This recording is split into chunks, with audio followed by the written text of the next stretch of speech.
Hey y'all, I'm Josh, and I have an addiction to buying plants.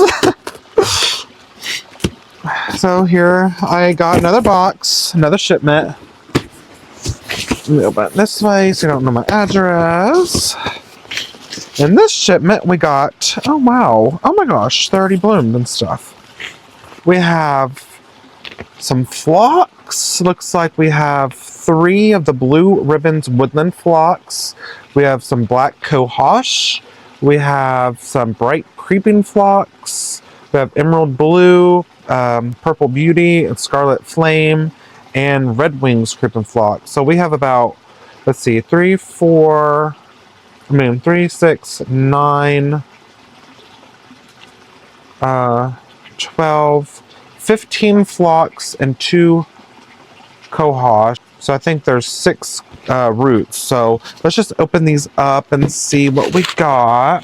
Oh wow, it came in like a big old flat. That's cool. I've never seen this before. Oh, it's like a little net, like a lunch lady net.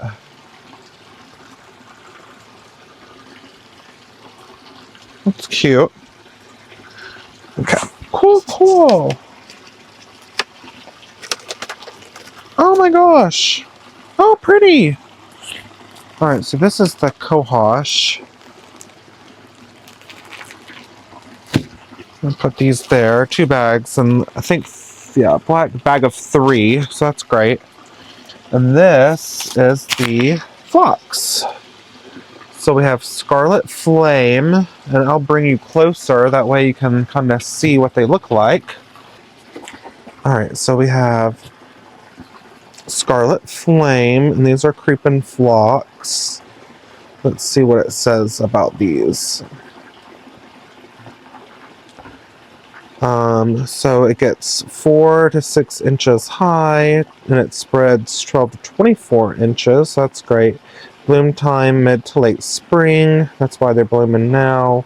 And they're pink, and there's hardy from 3 through 9. I'm 7, so that's perfect there. This looks like a little bit different one, maybe. Okay, we have blue ribbons. It's a perennial. And this gets 3 to 6 inches, and then it spreads 20 to 24. Hardiness zone 3 through 8. Blooms in the spring, bloom blue and purple. And it just says keep it moist. I think we have 4 of those, I'm pretty sure. Oh no, this is red wings. They're all kind of spread out. Pink one. 4 to 6. 1 to 2 feet, 2 through 9, mid to late, and they're pink. So let's see what the difference between these 2 are. Not too much. That might be a little bit more vibrant. Scarlet. This is a little more red, I guess. Okay, kind of organized them for us. So the other one is purple beauty. That's really pretty. And it gets 4 to 6 inches. Space about 12 inches. Hardy from 3 through 9, bloom time spring, bloom purple. That's pretty. So I have 4 different varieties, 3 each, and then the last one we have is emerald blue creeping phlox, and this is 4 to 6 inches, 12 to 24, early to late spring, purple. And I believe these are the same ones as those down there that we got from the proven winners. So that's what that is. So we are going to plan on put this up in the front of the yard, but more in the shade. And then here's the cohosh. I did see a tag, I think, somewhere. Let's see. And this is the black cohosh. Whew, excuse me. Part shade to shade. It gets 4 to 6 feet tall, 2 to 4 feet wide. Bloom time early to midsummer, and blooms white. It just says plant so that the top of the root is 1 inch below the soil line. Hardiness zones 4 through 8. And they are beautiful. I cannot wait to plant these and see how they grow. And I think they're actually native to my area, to Tennessee. So good keystone species. So we'll wait on that because that will be in the shade, actually in the back, but in the shade. So we'll wait on those. So let's get these in the ground. So even though this is obviously my shade garden, this is the north, but this is the west. And so that's why I actually have a rose right there. And I've tried to grow some shade plants in this little pocket right here in the corner. And they die. They just burn up. It's because right here it's like northwest and they get afternoon sun through this little area. So I was like, well, something low growing. Phlox is beautiful. Have some out in the front of the yard, and I think it will kind of draw your attention to this area. Heuchera are looking great. I'm so happy with those. So I thought that we have some yellow begonias, remember? And we have that. This is a white rose, and then I am going to move a couple hostas that are coming up, but I'm going to, oh, that might be fine actually. I'm just going to put the phlox all through out here and fill in that area beautifully. So I think that's ended up being 15 phlox. So I'm going to get my auger, do 15 holes, kind of randomize them, and then I will use compost and the biotone like I always do.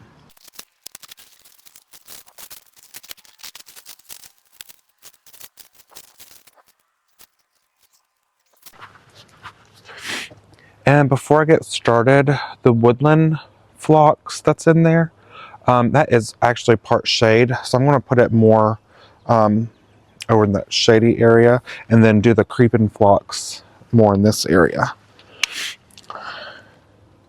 So I'm just going to do my 15 holes.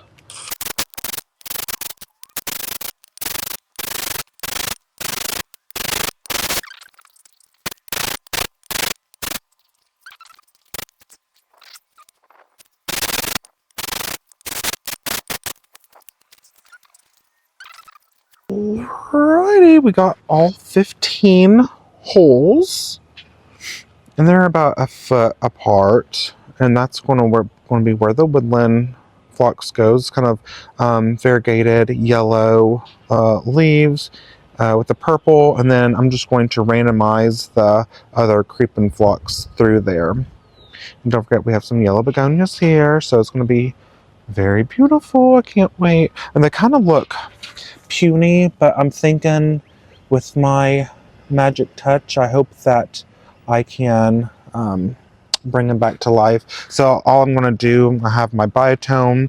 I'm going to fill these holes, plant, and then cover back up with the compost.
Oh my goodness. They just look so much better in the ground. Wow. So now, so I have the woodland phlox there, which they do like part sun, part shade, and then all of the creeping in random orders are going to be bright and beautiful. And then, so spreading that whole area, and then around this area, don't forget we have the yellow begonias. So, and then our white rose and a few hostas come in. So that is just going to be absolutely beautiful. And we have the yellow rose there, pop off that, and everything is starting to look really, really good. I'm so excited. All right, and the next thing we want to do is just water them in really deeply.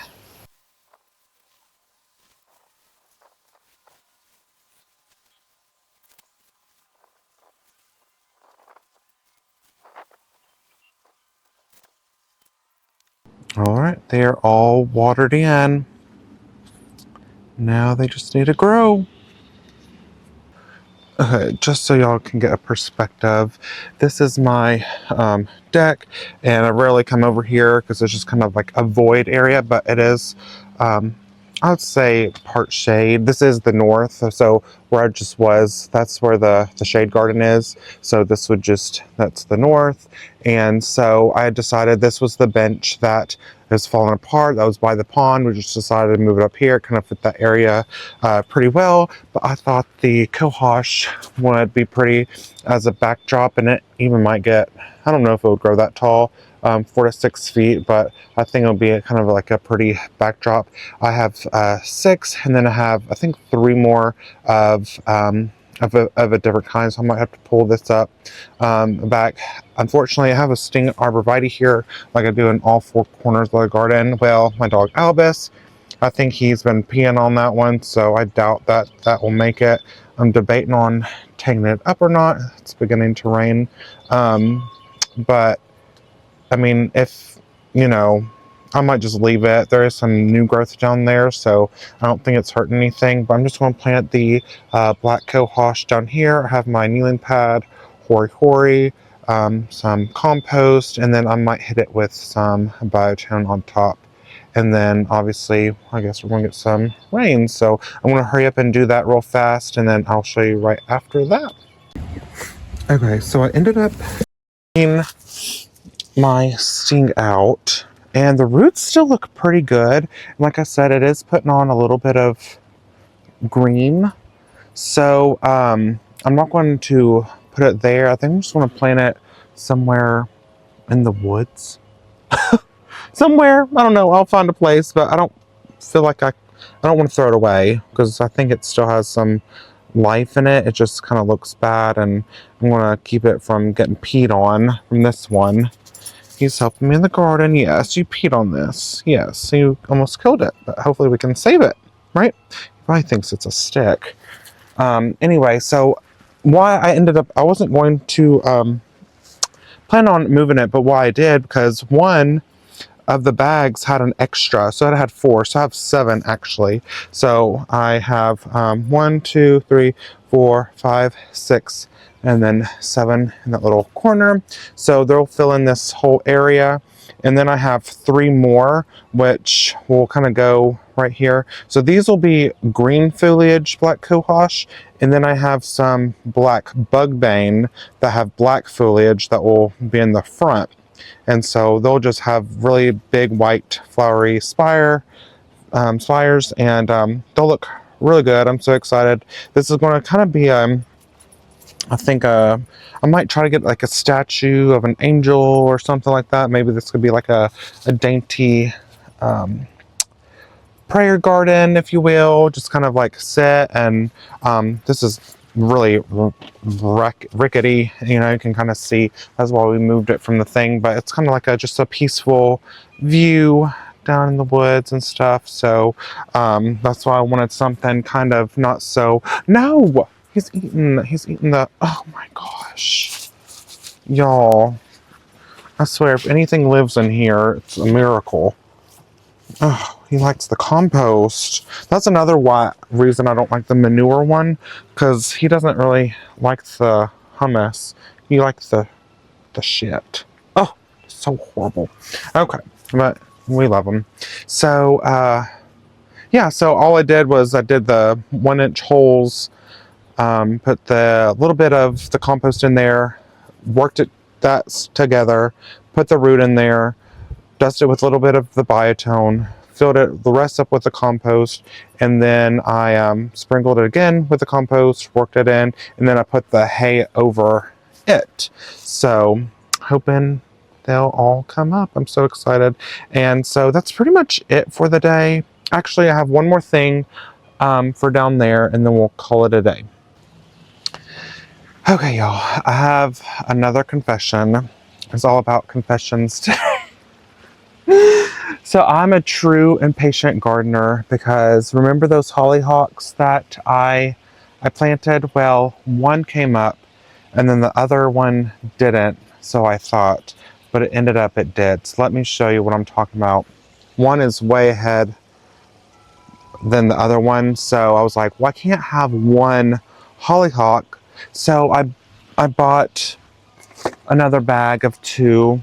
So I'm going to end up having 4, which I don't like doing. I really like even numbers, but you know, it's all right. It's going to be flanking. That's really the only time I like to do even numbers, if it's like flanking something. So this will be kind of, it'll look good. You know, who cares? Let me peek you over here. So there's the one hollyhock. Well, let me get a better view. Okay, so see, he's doing good. It's growing good, putting on new leaves. It's going to start getting tall. Okay, so it's like, well, I was digging. Now this is a weed. But see this one? He's finally coming up. I gave up hope, but you know, he's coming. So I'm going to end up putting the other ones, you know, one on that side and the one on the other side. That way it's all even, and I'll have 4 along this area. So I think it will still look really good. So let's do that. Okay, so this will go 2 to 3 inches deep. So I'm going to put it here. And let me show you what the things look like. The roots. Oh, this one's kind of big. Whoa, this one's a lot bigger than the other one. There's one root, I would think. Good grief. That's really big.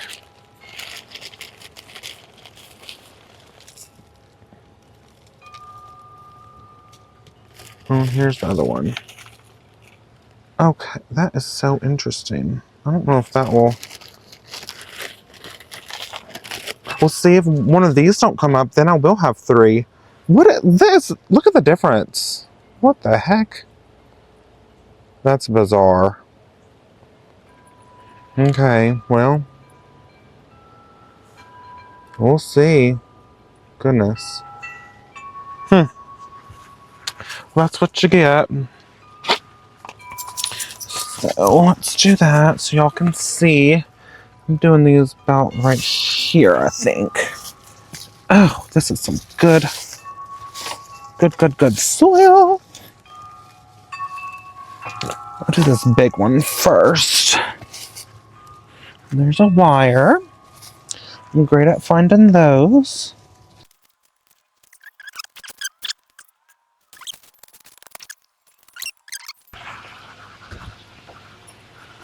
So I had a master gardener meeting last night. It was Thursday. And this is, I don't know when you'll be seeing this. This is Friday, April 11th. And I heard that their hummingbirds are in the city, in the county. So I'm just thinking one day soon, I'm going to see a little hummer in the garden. Oh, that'll be such a glorious day. And I'm going to get it on video for y'all because I love them. I get so much joy. Good Lord. Out of seeing hummingbirds. I think that's one of my favorite things to do. But I'm just filling up the soot. And then I will move this down here. Oh, shoot.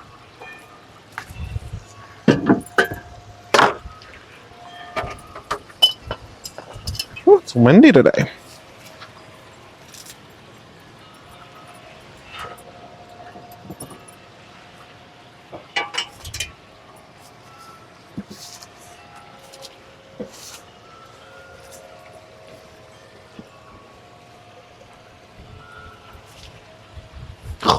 Jeez.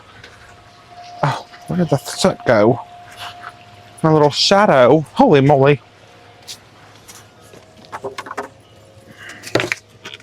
Oh, good grief. I'm struggling.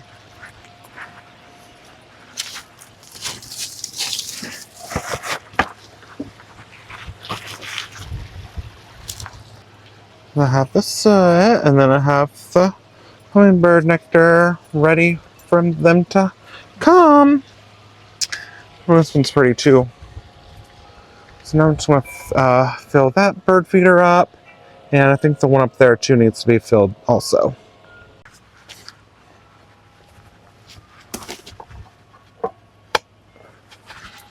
Oh, shit.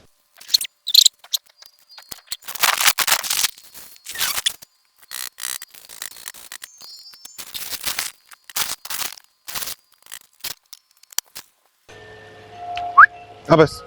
Hi. Hi.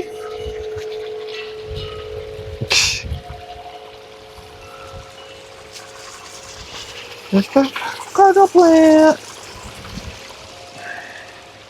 All right, y'all. Well, that is a wrap. So let's do a little recap of what we did. We finished the shade garden, I believe. I don't think there's any more. No, there's one more thing, and then it'll be done. I think you'll be really excited to see this. I know, I think my grandfather had this, but as a house plant. But they actually naturalized. There actually is a little bit coming in my front garden bed, but so I can't wait to show you that. But we have the 15 phlox, I think 5 different varieties of those, creeping phlox, woodland phlox. Hopefully they didn't look the best. They almost looked like they were like clearance flowers, but I think the roots were really healthy, so I mended it. I did everything I could, and so I think they'll be fine. So I'm excited to watch those grow. We got one extra black cohosh, which that area is not finished, and then we transplanted my sting, which I don't think I showed you that. I just put it on the other side of where I put the hollyhock. On the right side, I'll show you that eventually. If it doesn't bounce back before the garden tour, I'm probably going to put it in the forest. Because I want everything to look good, but I'm just trying to give it the benefit of the doubt. I can't throw anything away. Did the hummingbird? I can't wait for the hummingbirds to come. They are in Tennessee. They're in my county and city, so they should be coming very shortly. Did the soot and filled up both of the bird feeders, and so yeah, I'm doing a little bit, like I said, each day. Everything is looking good. I'm starting to feel a little bit better. I was kind of apprehensive, anxiety, or anxious coming out of winter. Everything was, dead, and now everything's coming to life, filling out. So I'm starting to feel a lot better, and so I think in the next video will probably be, I need to reconstruct around, I need a weed that will do some fine detailing. I know I have my 32 petunias coming, the pink bubblegum proven winners. I have a few more of the shade plants from American Meadows. I guess I'll go ahead and tell you, I have a weeping Alaskan cedar coming. I think I already told you all that. I had one, but he peed on the other one. And this one's going to be a little bit more mature. I think it's going to be a 3 to 4 year plant, so it should be 5-6 feet tall. It's going to go around the pond, and I'm going to do some mulching and just fine tuning. I have almost exactly a month before the garden tour, but I think once they come, the koi pond, the koi pond will be clean. The maintenance, I'll show you that. That process, they'll have to drain it and clean it and all that good stuff. Then I'm going to do some water. You already saw the cardinal plant. I'll talk to you a little bit about marginal and bog plants. I want to repot my water lily. So don't forget to like, comment, and subscribe. You don't want to miss out. I'm trying to get a little bit more formal with my videos. But yeah, so I hope y'all have a wonderful day, and good luck gardening. Bye, y'all.